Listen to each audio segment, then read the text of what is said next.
An MED progression for impact training, which is an excellent adjunctive protocol to combat osteoporosis, begins with basic heel raises. For athletes struggling with balance, pain, or fear, there are regressions, so hit me up with a video on that. Here, I instruct the client to land on their midfoot as heavily as comfortable with the goal to achieve a more or less stiff-legged landing.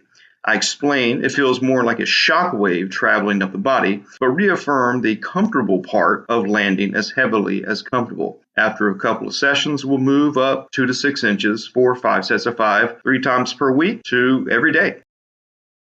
Landing heavy may not feel comfortable at this height, so I'm lenient if hip and knees flex to absorb the shockwave. I'm not trying to PR a jump down, but I do gently coach them to intensify their ground reaction forces each session. Clients could simply jump up and down before moving to the box. Take a few seconds at least before the next rep so as to not to desensitize the strain sensing cells that trigger the bone building process.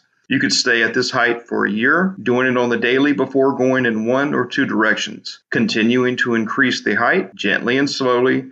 You're not prepping for a power impact exercise meet, or jumping chin-ups like they did in the study, which look nothing like a jumping chin-up. The benefit of jumping chin-ups, although the drop height of the athlete could be lower than that of a jump down, is that the impact is oftentimes more aggressive.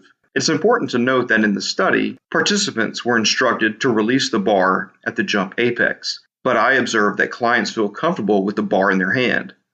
If I had my choice, I would do jump downs because I can better increase the height, but both are fine and sufficient to build bone density. 5 hard landings at a time. No one ever falls from either exercise, and if progressed low and slow, there should be minimal reports of pain.